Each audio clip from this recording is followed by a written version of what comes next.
The session is now called to order. As our speaker for this afternoon, may I present to you the Honorable Governor Rafael Veronica Rafy Ortega-David. Naimbaga malam, kada kayo amin na po, madaydayaw ang miyembro iti sangguniang panlalawigan iti La Union, nga idadaulwan ni Vice Governor Mario Eduardo C. Ortega. Kastamat apo akablaawak, iti naimbag nga aldaw dagiti amin ang makipaspaset iti daytoy a regular session.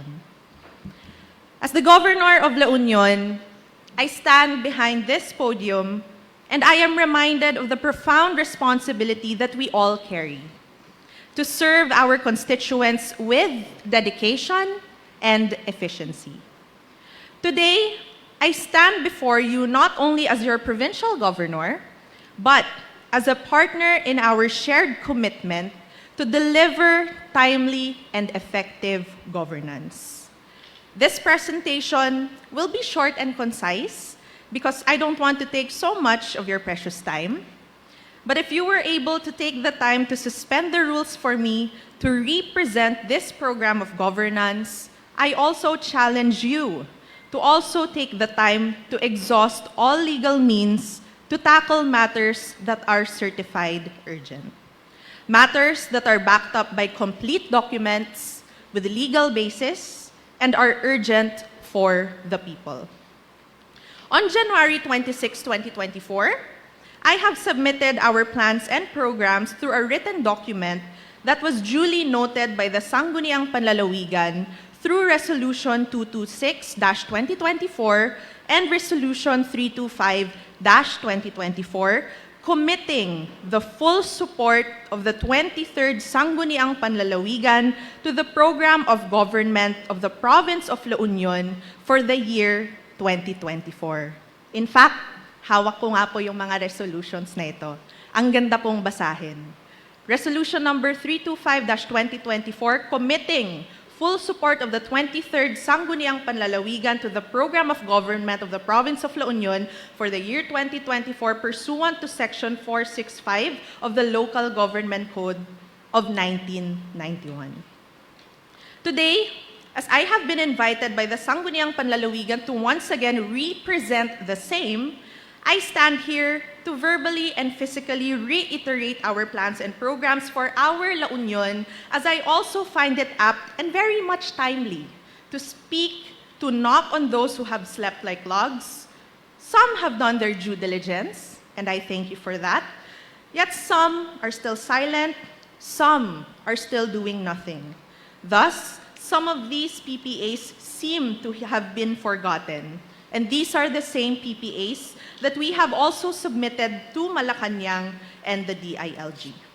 For example, the Philippine Rural Development Project worth 300 million pesos para sa rehabilitation of Ramotpugil Farm to Market Road in Santol, La Union. We have started this in 2017. Wala naman po tayong naging problema with the Committee on Agriculture in the past years. In fact, my dear Lola Denny, who is here with us today, left this post ng maayos. Our farmers, fisher folks, livestock farmers were well represented, well consulted, and well taken care of, as they rightfully deserve. But now, with the current committee, na kahit man lang committee report, ay wala po akong nababasa, wala po akong nahahawakan.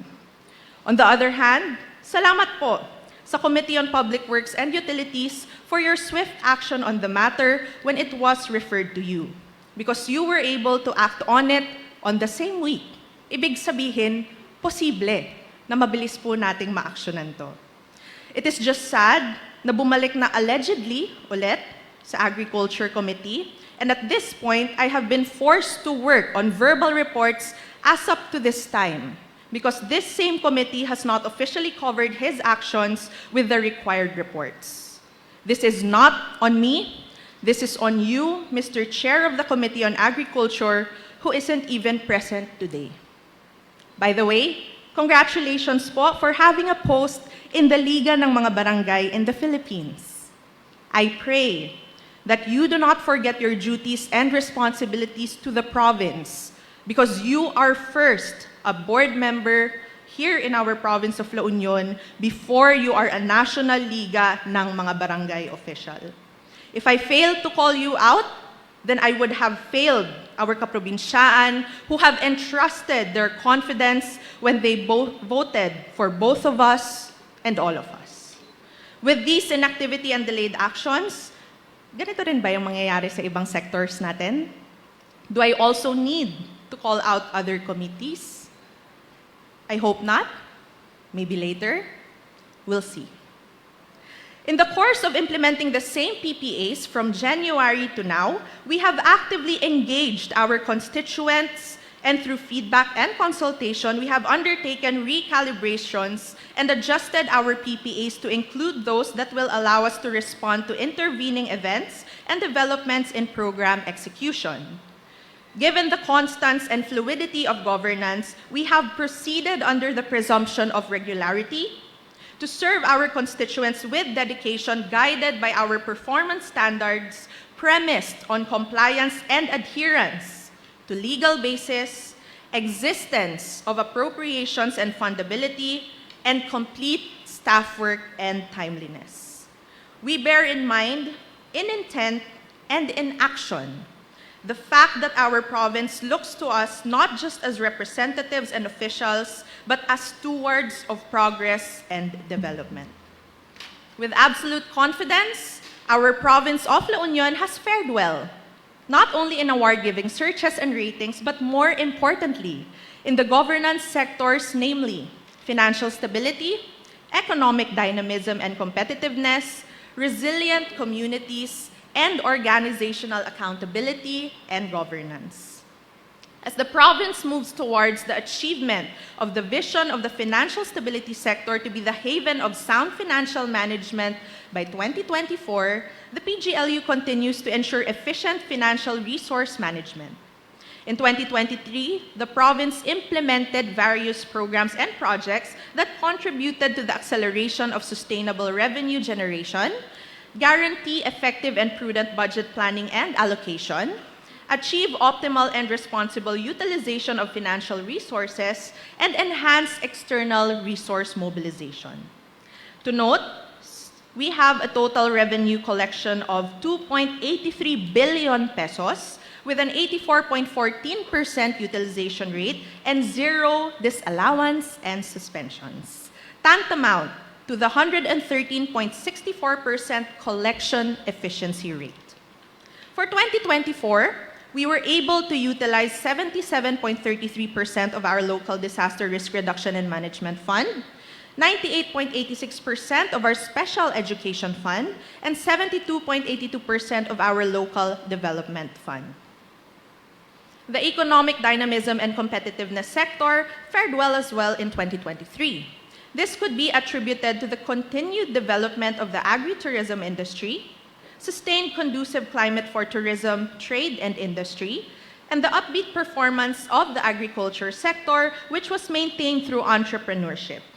Likewise, various infrastructure projects, which were disaster and climate resilient structures, were constructed and have indeed laid the foundation for sustainable development in the province. The improved performance of the sector was due to the accelerated human capital development, as well as the sustained transparent, accountable, and efficient government. As a result, the province is heading towards the attainment of the sector's vision to have a competitive and sustainable La Union economy, which in turn ensures that every kaprobinsyaan benefits from the continued development of agri-tourism in the province. PGLU guarantees that no one is left behind as we move towards the realization of the province's vision to be the heart of agri-tourism. In numbers, these translate to 550,359 tourist arrivals in agri-tourism sites, 95.50% employment rate, and 142% rice sufficiency level. The Salo-Salo sa Luwad La Union para Serbisyo Agri-Turismo Lako Ken Oportunidad Agri-Tourism Fair 2023 served 106 MSMEs and all 20 LGUs participated, earning a total of 862,226 pesos sales. And it was also a milestone for La Union to be recognized as 7th most competitive province in the entire Philippines and first in Northern Luzon and Region 1 with a total investments generated of 106.52 billion pesos. In 2023, the resilient community sector recorded significant improvements, especially in terms of ensuring universal access to basic needs, which is one of the priority agenda of the present administration, my administration. Majority of the sector scorecard indicators and PPAs have either been ahead of target or achieved target accomplishments during the year. This could be attributed to ensuring that every action taken by all its offices must serve the best interest and uphold the general welfare of every kaprobinsyaan, and to attain this, the province continued to guarantee equitable access for vulnerable sectors, have enhanced its integrated health service delivery and quality and accessible basic education, preserved and promoted La Union culture and traditions, uphold the safety and liberty of its citizens, intensified the disaster risk mitigation, preparedness, and response of the province, have maintained ecological integrity, and ensured accelerated strategic development of disaster and climate-resilient social infrastructure. Patuloy po nating inilalapit ang ating serbisyo sa ating mga kaprobinsyaan, and with this, we have served a total of 28,642 senior citizens through the Social Pension for Indigent Senior Citizens programs with a total amount of 85,926,000 pesos. 100% of our LGUs are child-friendly, local governance compliant, and also have their own sanitary landfill. We also have 468 drug-cleared barangays at 94.27%. We have reached out to 100% of our geographically isolated and disadvantaged areas. And academically, our completion rate is at 99.81% in elementary and 99.31% for secondary. Our emergency response time is at 4.59 minutes within the 10-kilometer radius. As for the organizational accountability and governance sector, registered a remarkable performance during this year, the year 2023. Various accomplishments were recorded in terms of integrated governance systems, sound, responsive, and proactive policy and planning environment, strengthened digital governance to improve public service delivery, efficient organizational security, logistical and infrastructure support, strengthened citizens' engagement, and efficient and innovative organization. We continue to provide and ensure a transparent, accountable, and efficient government banking on the PUSO PUSO agenda. We continue to partner with national and regional line agencies, non-government organizations, and the private sector, among others, in our La Union Probinsyanihan efforts. Proof of this excellence, the Sangguniang Panlalawigan has approved 2014 resolutions, 12.64% higher than its level in 2022. We have 100% automated business processes and 2 information systems developed. We take pride as well in our ISO Integrated Management System certificate for our 26 PGLU departments and 5 district hospitals. The PGLU also has 95.33% customer feedback rating. In terms of partnerships, we also have 100% local special bodies with CSO representation and 398 civil society organizations accredited by the Sangguniang Panlalawigan and federated under the La Union Coalition of Civil Society Organizations, or LUCSO. These early accomplishments indicate the veracity of our planned PPAs. Mid-execution, we may have made adjustments but never lost sight of what we need to do, and by consistently working together, we anticipate the achievement of our targeted developments. Adu iti nagapuanan tayo, gapu tanasaya at iti panagtitinulong tayo. Let us therefore leverage this ascending momentum by helping each other, starting with us, who bear the people's trust and confidence when they elected us into office, so that in turn, the appointed men and women who have decided to be a part of this working government may derive inspiration and direction to work with courage and dignity. There is no other way but up and forward. And even if circumstance forces a break or pushes us back, we breathe. We think, and as always, we take 2, 3, and many steps onward to achieve all our plans for our kaprobinsyans. Para kadigiti kaprobinsyaan tayo, agtitinulong tayo kuma, tapno maidanon iti tunggal serbisyo, nga ingkari tayo para katagiti kaprobinsyaan tayo. Kita naman po ninyo, kakapanganak ko pa lamang po, 10 days to be exact since I gave birth. Ngunit, narito tayo at hindi nagsasayang ng araw at oras upang matugunan ang paanyaya ng ating SP. Ganito ko po ipakita ang aking sigasig at dedikasyon sa aking tungkulin bilang inyong governor. Siguro po ang akala po ninyo ay hindi po ako makakapagpatrabaho agad dahil kakapanganak ko pa lang po. Akala po ninyo ay hindi po ako makakapagpasalita para sa aking mga kaprobinsyaan dahil younger ako, dahil babae ako. Pero narito ako dahil ako ang gobernador na kumakatawan sa bawat kaprobinsyaan. Sa bulwagang ito, hindi ho ako apo, hindi po ako pamangkin, hindi po ako pinsan. Ako ang nahalal na governor ninyo. At bilang governor, I lead the provincial government of La Union to uphold public service rather than personal interest. Patunay po ito ng ating patuloy na pagtupad ng ating sinumpaang tungkulin dahil naghahabol rin po tayo ng araw upang maihanda ang mga requirements, upang maisagawa ang mga programa, proyekto at aktibidad na nakapaloob sa ating mga napagsunduang mga plano. As your governor, I am lawfully authorized to certify the PPAs that are urgent. Kaya naman po, payagan po ninyo ako na kunin ang pagkakataong ito upang maiparating ng personal ang ating kagustuhang makausad sa iba't ibang PPAs po natin na nangangailangan ng tulong po ng sangguniang panlalawigan. Kasi sa ngayon po, ang dami pong nagtatanong, isa na rin po ako doon, nasaan na po yung para sa mga mamamayan.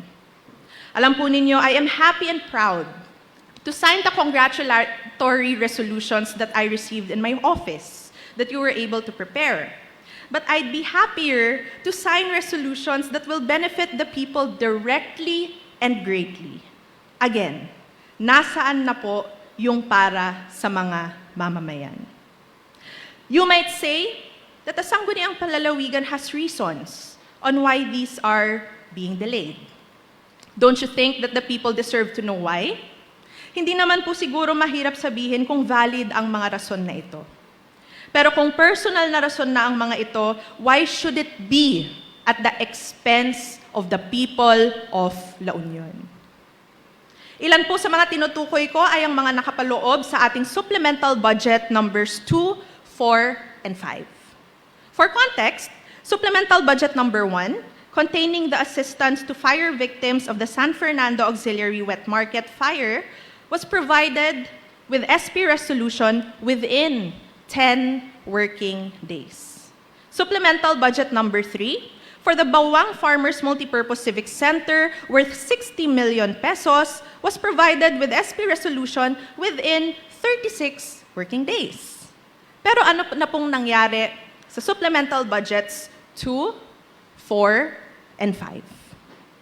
Supplemental budget number 2, requested last April 1, contains a total of 134 projects including road networks, flood control systems, hospitals and health centers, agricultural and marine supplies expenses, water supply systems, other structures, and donations worth a total of 716,688,539 pesos.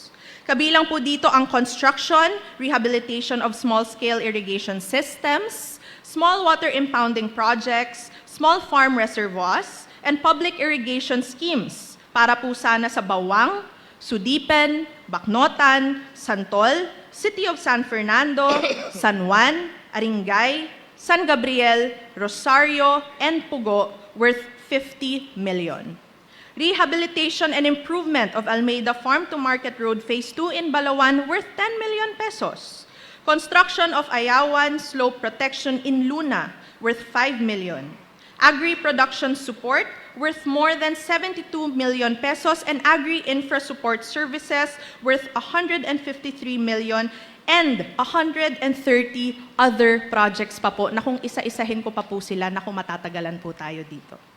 Hinahabol po sana rin natin na yung mga na-mention ko nga pong agri-production supports, these are seeds and fertilizers po sana para po sa mga farmers po natin. Hinabol po sana natin na sana bago pa po mag-rainy season, pero kitang-kita naman po natin, nagsimula na ibigay na po sana lahat ito sa mga farmers kung sana po ay na-approve itong request natin. Na-distribute na po sana natin ito ng on time or even earlier, but because late na nga po nating maibibigay, hindi na po ito fully mapapakinabangan ng ating agricultural sector.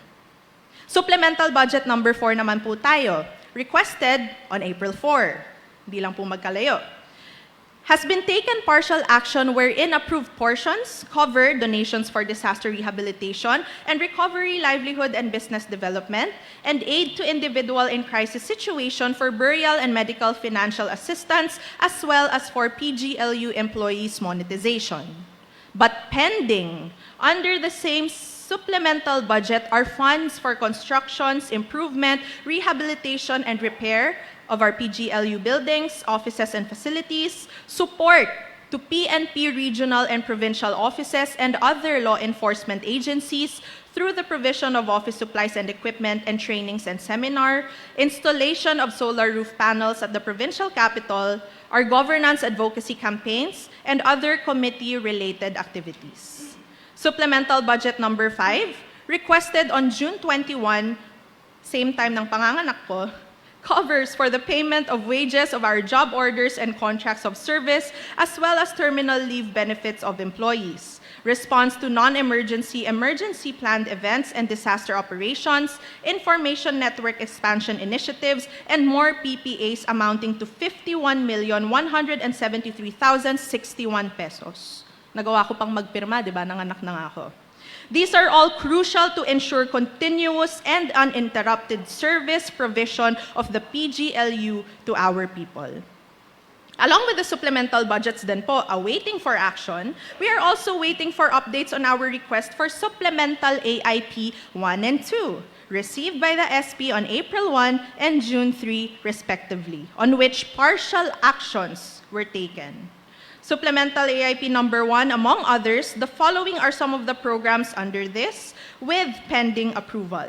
For example, more than 155 million pesos worth of programs and projects for our farmers and fisher folks for the provision of farming inputs, disaster assistance, and construction of post-harvest facilities. Proposals for the development of our T-Plex Rotonda, more than 37 million pesos worth of projects to augment our peace and order efforts. Provisions of multi-purpose vehicles for Santol, Sudipen, and San Gabriel. Provision for mobile potable water systems for disaster-stricken areas, and purchase of additional rescue vehicles as approved by the Provincial Disaster Risk Reduction and Management Council.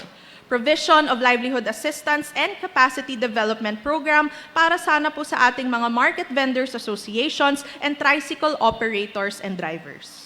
Under supplemental AIP number 2 naman po, infrastructure projects for the 20 component LGUs for the construction and rehabilitation of 17 provincial roads and bridges, construction and rehabilitation of 41 farm-to-market roads, construction and rehabilitation of 21 farmers' multi-purpose centers, construction and rehabilitation of 17 flood control projects. Tag-ulan na po, ano nang mangyayari kung mabaha po yung mga lugar na kung saan nasimulan na po sana yung mga flood control projects na ito. construction and rehabilitation of 9 school facilities. Bago pa po sana magpasukan, nagawa na po sana natin yung mga school facilities na ito para sa mga kabataan po natin. Repair and completion of 2 barangay health stations, development of 2 agritourism site access roads to be funded under the recently downloaded RA 7171 and RA 8240 funds, among others. Ibig sabihin, andyan na po yung pera para magamit po natin sa mga programs na ito. Ilan lamang po ito sa mga items that need our action at nagkataon lang pong lahat ng ito ay nangangailangan ng pondo. All legal basis and documents needed were provided. My department heads have been attending your invitations for committee meetings. Questions raised were answered. Ano pa po ang kailangan ninyo upang maaksyonan ang mga ito? Buo po ang loob ko na imulat ang mga mata ng marami sa mga ito upang hindi na maulit ang nangyari sa ating PRDP, which was supposed to be funded by the World Bank at ating trinabaho simula 2017. Tayo po ay patuloy pa ring nakikipag-ugnayan sa national upang hindi ito mawala dahil sa inaction ng ilan sa atin. We continuously take action because we don't want to waste the work and efforts of our own PGLU personnel, stakeholders from the Department of Agriculture, and even the LGU and people of Santol who had a hand in preparing all necessary requirements. Hindi po biro ang mga napagdaanan nila, ang mga sakripisyo nila para lang po makumpleto ang lahat ng ito. I should know because I personally experienced walking, hiking, climbing the mountains of Santol. I have seen and talked with the children there who walk 1 to 2 hours every day just to get to school. Mothers would walk the same just to get basic necessities. Fathers would walk the same just to get to work. Ang buong team din po for the past years have done the same, just to comply with the necessary requirements for data gathering and feasibility reports. But because of inaction, should all of these just go to waste? Not only do I understand process, okay, I respect process because such is the nature of public service, because we dispense controls over public funds that are entrusted into our hands. Bear in mind, however, that our projects, policies, and programs are not mere statistics or bullet points in reports. They are lifelines for the people that we serve. Let us never lose sight of the fact that our actions directly impact the everyday lives and even the survival of our constituents. In the midst of all this, I'd still like to commend the Sangguniang Panlalawigan members who have shown dedication to deliver the requests for our people that we have certified as urgent. You know who you are, and you have my respect. I know you, and you know who you are. We will continue to push those who have been inactive to wake up. Ika nga nila, ang sakit ng kalingkingan ay dama po yan ng buong katawan. Anyway, I'd also like to take this opportunity po to welcome our new member of this august body. Very historical as we welcome our first Indigenous Peoples Mandatory Representative of La Union, Honorable Joyce M. Abuan of Bagulin. Palakpakan po natin, Apo. Congratulations po, ma'am. And with your known integrity and representation of our Indigenous peoples, I know that you will be a voice of reason to fight for programs that will affect our IP communities. Katulad po ulit sana ng 300 million pesos worth of PRDP that will directly benefit 3,234 indigenous peoples, and that is 87.83% of the total beneficiaries, not only in Santol, but also in the town of Sudipen. Sana po ay maging kasangga po namin kayo dito. I would just like to emphasize that this address is not to fight the Sangguniang Panlalawigan nor the Vice Governor, but to fight for the right of the people to know. I stand true that we hold transparency and accountability as among our pillars of leadership. Adtuyak laang apo, amang ibagi kan mangilaban iti karbengan, kan pagsayaatan iti tunggal kaprobinsyaan.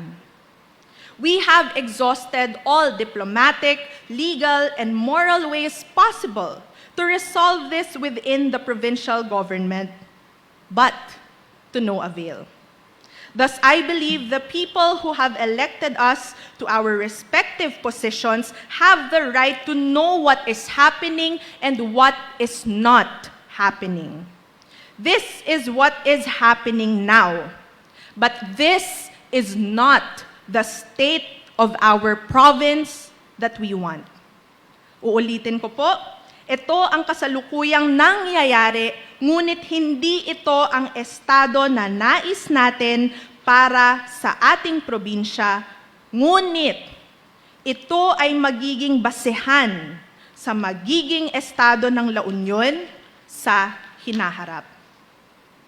This state shows how we fell short to participate in La Union Provincianihan, ngunit narito po ako. At dala-dala ko po ang tagubilin at marubdob na pahiwatig ng ating mga mamamayan na ituloy at tuloy-tuloy na maisagawa ang mga proyekto kung kailan at saan ang mga ito ay higit na kinakailangan. Always remember, service delayed is already service denied. This representation I have done today would have been longer, and with more accomplishments, but with the authority you have given me and the delayed requests for resolutions, these are what we have done so far. I have been waiting for actions, and I am still waiting. Thus, since we have completed this SOPA quickly, I hope you will have ample time to take substantial actions on these urgent matters. And once again po, nasa inyo na po ito to take action. It is in this spirit, and with everyone here as my witnesses today, that I submit to the Sangguniang Panlalawigan my letter requesting for a special session on July 5, Friday, for the matters I have certified urgent. This has also been the clamor of our people, and I believe this will give you ample time to conduct committee meetings as you deemed necessary. You have 2 days. That is long enough. No more OBs, no more travels na po muna. Let's do our due diligence as duly elected officials. Here is my letter. Allow me first and foremost na iabot po sa Honorable Vice Governor po natin.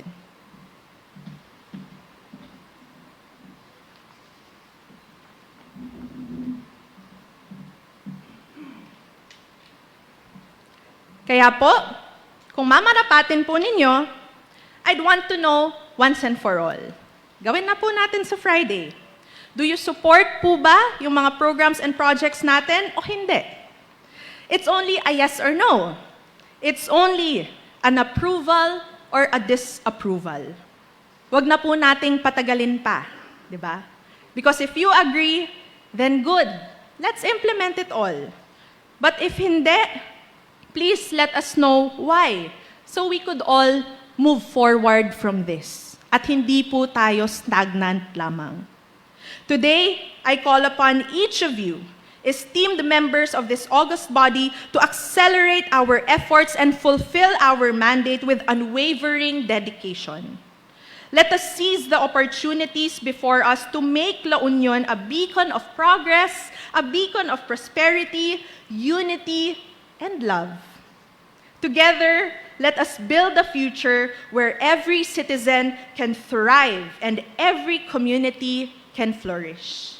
Isang La Union na kung saan ang aking bagong supling, ang aking Antonio Rafael, ang apo sa tuhod ni na Lola Denny, ni Lolo Manoling, ni Lolo Mario, at ang lahat pa po ng kabataang lalaki sa ating napakagandang lalawigan ay ma-e-enjoy ang mga proyektong ating makukumpleto sa kasalukuyan. Isang La Union na kung saan walang malayong mga barangay dahil patuloy natin silang naidudugtong sa pamamagitan ng ating mga programa at infrastruktura. Isang La Union na progresibo at nasa mas mabuting kalagayan bago tayo naihalal sa katungkulan, kaya nga po talaga naman, sana trabaho po muna tayo bago ambisyon. Daytoy iti La Union nga arapaap ko. La Union, abukbuklan iti ayat kan panagkaykaysa. That was in your prayer for this afternoon.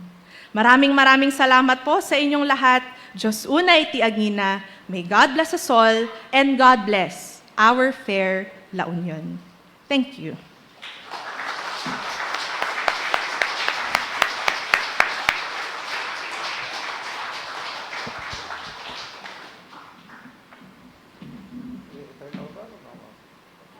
Okay.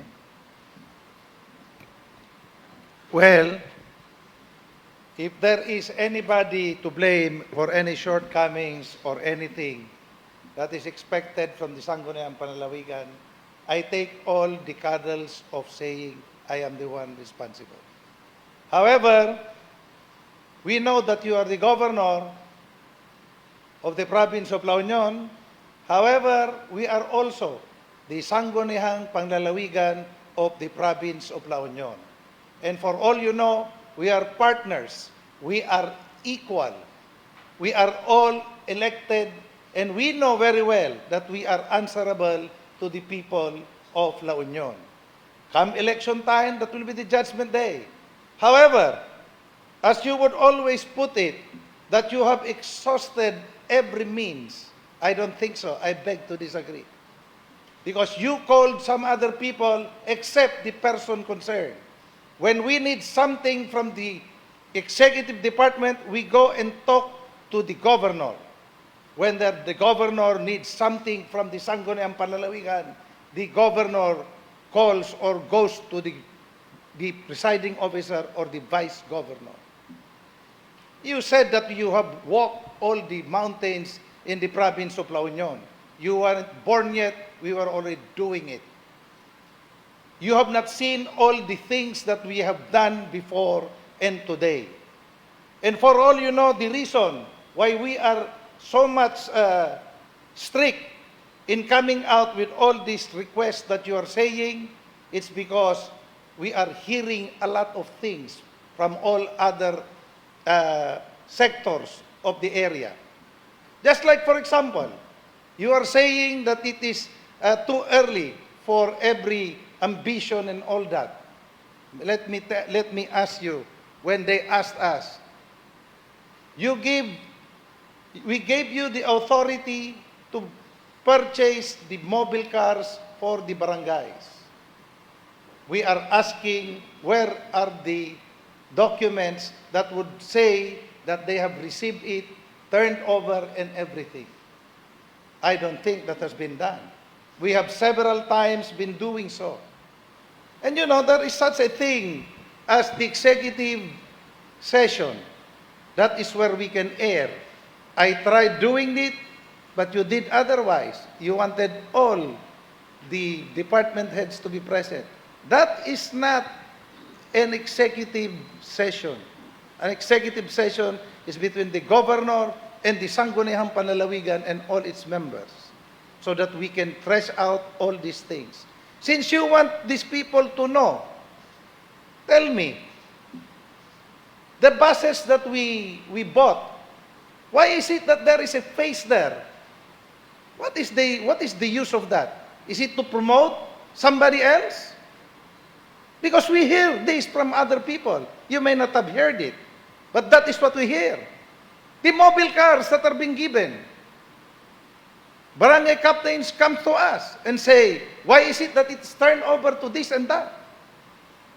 There are even these agricultural products. agricultural implements that you are talking about. And we hear that they're being distributed, not even by the provincial officials. But others may be ambitioning to be part of the political party that they are aiming to be candidates. I don't know to which party. Definitely it's not mine. You go to the hospitals, there is not even a paracetamol there. So these are oversights. This is what we want to talk to you about. But you don't seem to hear us.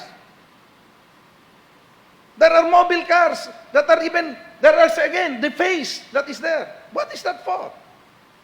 When we have occasions, you can see in the road, there are even banners.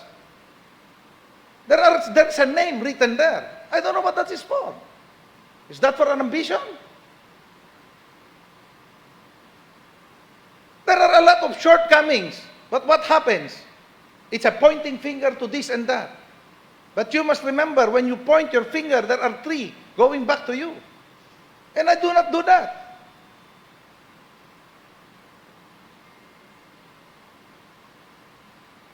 Even the bonuses of our own provincial employees, we waited until the wee hours. We even talked to the banks way past their regular time to accommodate. But there was no signature by the governor. I do not know why. And then there are pointing fingers again. You want these people to know? Let it be. I always wanted to do it privately, because a good leader will not say that there is something wrong in their house. You fix it within your house. Not telling your neighbors or your neighborhood. That is a quality of a leader. You don't point things. You accept. It is very nice to show, point and point and point. There are even documents that are here that are even not complete. Even the PRDP that you are talking about. When we look at it, there are missing documents. And you expect us to pass it? And then we see that there are this thick of the COA report, and stating even that the 7171 has spent to the benefit of the farmers. What do you think will we do? If you do not know, the Sangguniang Panlalawigan is a partner in the governance of the province of La Union.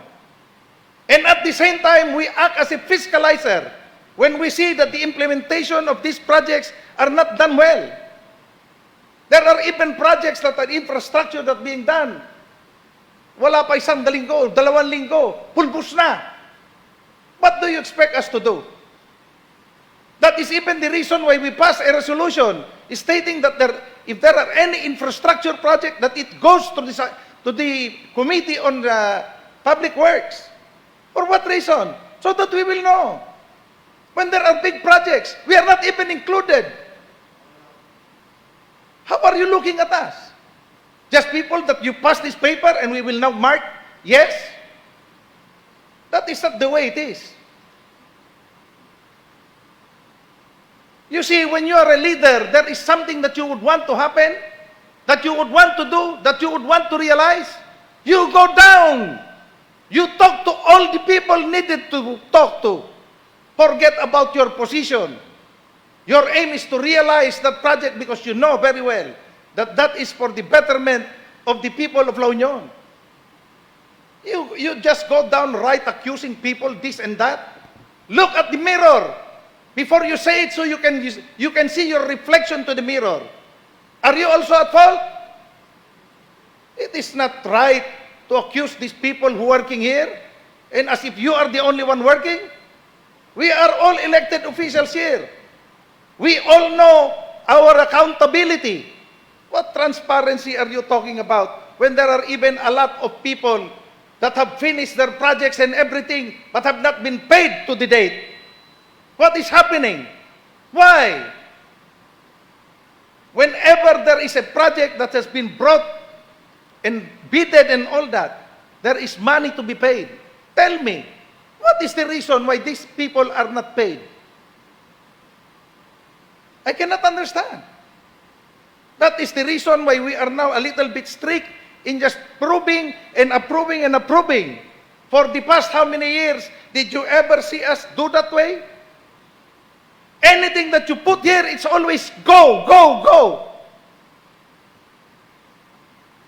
And to tell you, this afternoon, I did not suspend the rules. I suspended the session because that is the way a SOPA is done. Not last year, I do not know where the SOPA was done. But as far as I'm concerned, there was no SOPA. And now you blame us that we do not know about these projects? You are supposed to be bringing out the projects that you would want. You are supposed even to consult us. That is the reason why we are here. Did you ever consult us? There was none. What you made is a public address. That's it. A SOPA is done in the session hall in a regular session wherein we will hear what happened in the past year and what will we do next year so that we can also contribute our 10 cents wisdom that you may probably be lacking because of your inexperience in trying to run the province of La Union. I have been here for 36 years as a public service, as a public servant. I do not need being told of what to do, what is our accountability. My God, you look at the mirror so you will see. I do not want to do this now, but you started it, so let's go on with it. And you think we will be moved because of this? You think you want to attain unity with all the province of La Union by being so arrogant that when there are provincial affairs in that place, you do not even consult or even knock at the door of the local government executives? No wonder there is no unity at all. And what you always expound, that there is unity, kaprobinsyanyahan and all that. But where is your effort on your side? I don't see it. Even to the Sangguniang Panlalawigan, of which is just a few meters away, you have not done any. I hate to do this, but this is what you asked. It is not a good, but then there are people here. It's good that they are here, so that they will know whether I am right or not, whether what I'm saying is true or not. You have the provincial engineer there. Oh, ibagam nuhang paisaw. There are a lot of things being done. You want it all out? So be it. But do not blame all the board members here. You blame me because I'm the one. I am the head. I will accept whatever it is. I am the one accountable for all of their actions. But are you? All you do is point a finger to all these other people. When you are the head, you act as the head. You try to show leadership, that's fine. But do it, not just by words, not just by making like that on the TikTok and all that, or the social media. Takes more than that. And when you say you have exhausted all the avenues, my God, what a blunt lie. Have you ever, tell me, have you ever tried calling me? Because I cannot remember at any given time that you ever called me. Did you ever ask my help to make something realize? I have not. So what it is?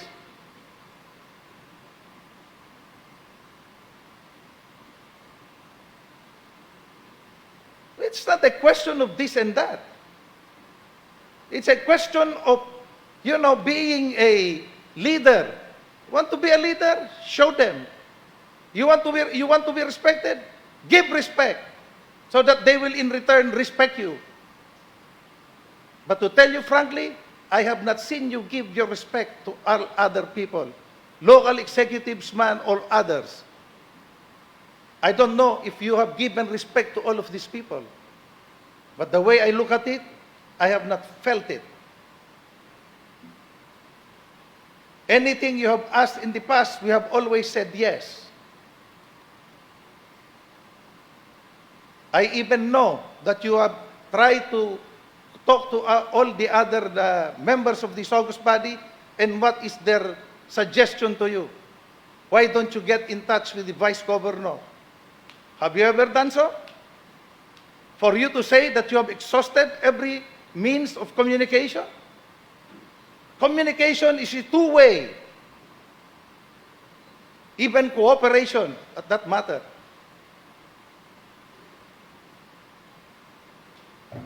Forgive me if I am talking this way, but you have to know. Not because you are the governor, you're the highest, and you can do all the things you would want. We are also mandated by people, and we are also answerable to them. You want to find out? Next election, let's find out. That's not a problem. But they are the final judge as to what we are saying now here is true or not. You can have all the parties all around the province, but there is not even a party to those people who are working for us here, providing all the necessary things that will be given to the province of La Union, to the constituents. There are even other things that we have not provided, the essential things. Health. Have you looked at health? Have you seen the hospitals? Have you seen them ailing? I don't think so. That is something that is really uncalled for. However, I hope that in the coming months, days, there will be a better communication. Not through the social media, not to other people. You can talk to us directly, and we can give you our peace of mind, our suggestion. How best can we now serve the people, the constituents of the province of La Union? I do not sit here just to be waiting and being told what to do. You weren't born yet. We were already here serving the people. So do not talk to me about the welfare of the people. I have been here long time ago. You were not yet born. I hope that today, with all the witnesses here, even to the social media of which we are in live stream, I hope they know. And if there are others that they would want to air whatever their complaints are with the province of La Union, please do so. You can come here personally and otherwise, so that they will know. Because it seems that there are a lot of people that are not talking because they are afraid of the backlash. But to us, freely, we learn, we take this note and all that. There was even a hospital that you were trying not to let go. Why? Because you are the governor? My God. That is a basic service, that is a pillar of the services that we need to present. And when it was finished, you were there. And they were all surprised. That is not the way things are done. Maybe in books, yes. In reality, no. It takes more than that. Anyway, I do not want to go further because I don't think we will be finished if I will say all the things that are necessary to be corrected. And that is the reason why all of these things are not as easy as it is. Communication is very important between the office of the governor and the Sangguniang Panlalawigan.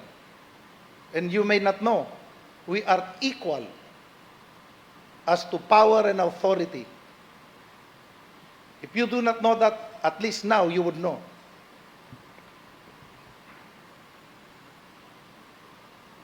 I think everybody is apprehensive. I am very sorry that it has to be this way. But I cannot just sit down and not defend the Sangguniang Panlalawigan, especially the members of it who have been working so hard to correct the mistakes and try to fix it within our house and not to be blubbering about in the social media or other areas.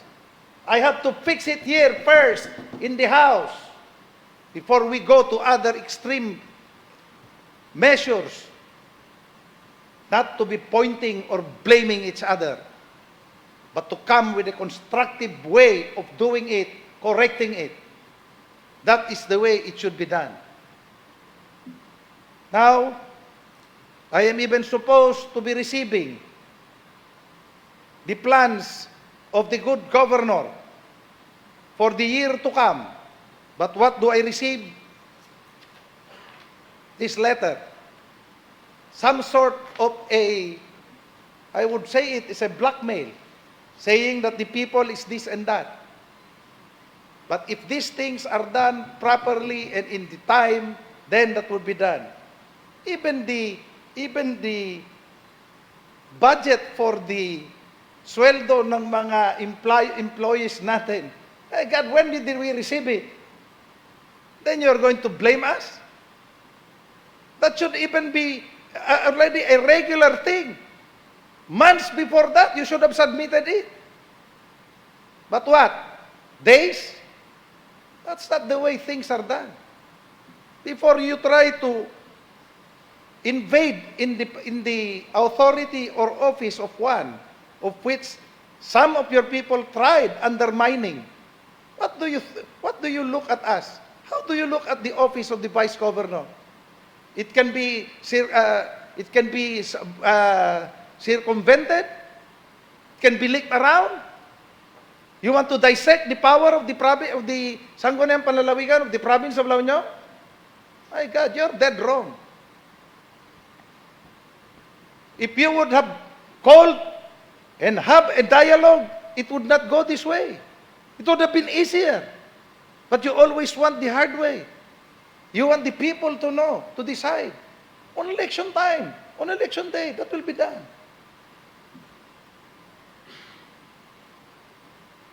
How about those that we are asking? What happened with the authorities that we have given to you?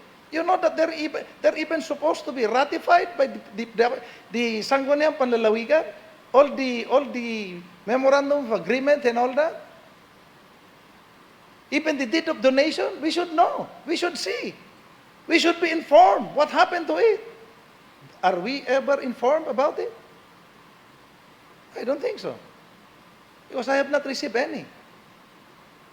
We have wrote several times.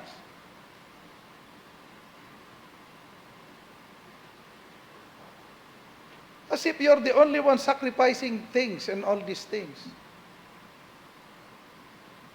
It's not also fair to all these other people who've been working so hard.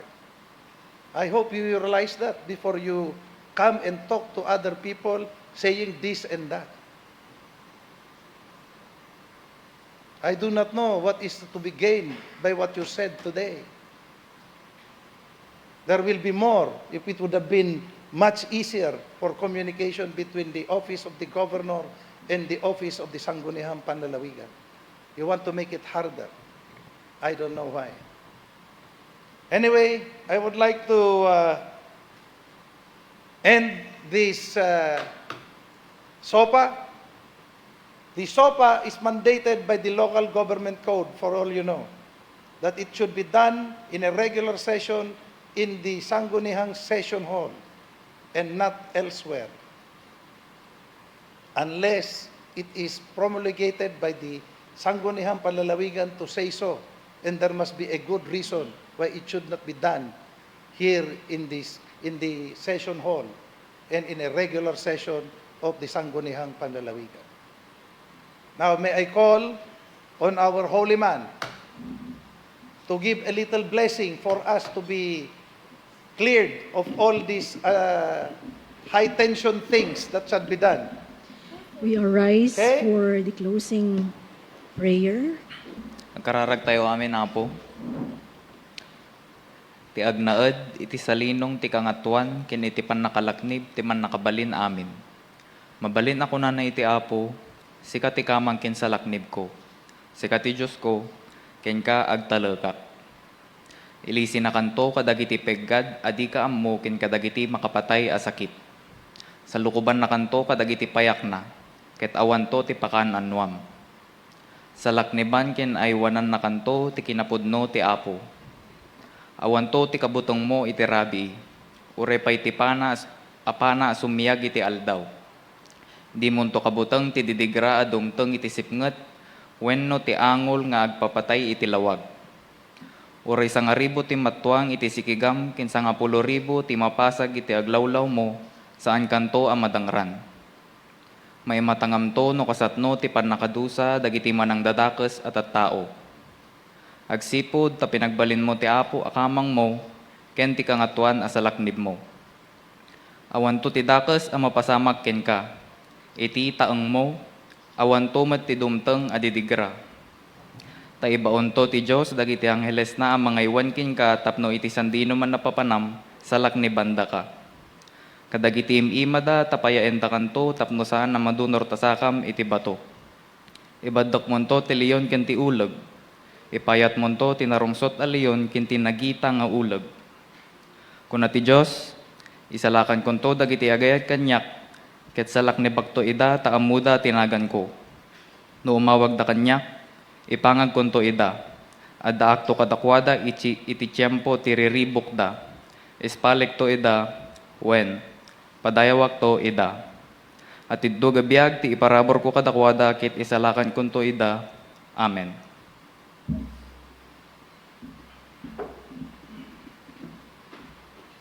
Where is the place? Yeah.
The 105 regular session of the 23rd Sangguniang Panlalawigan is now adjourned.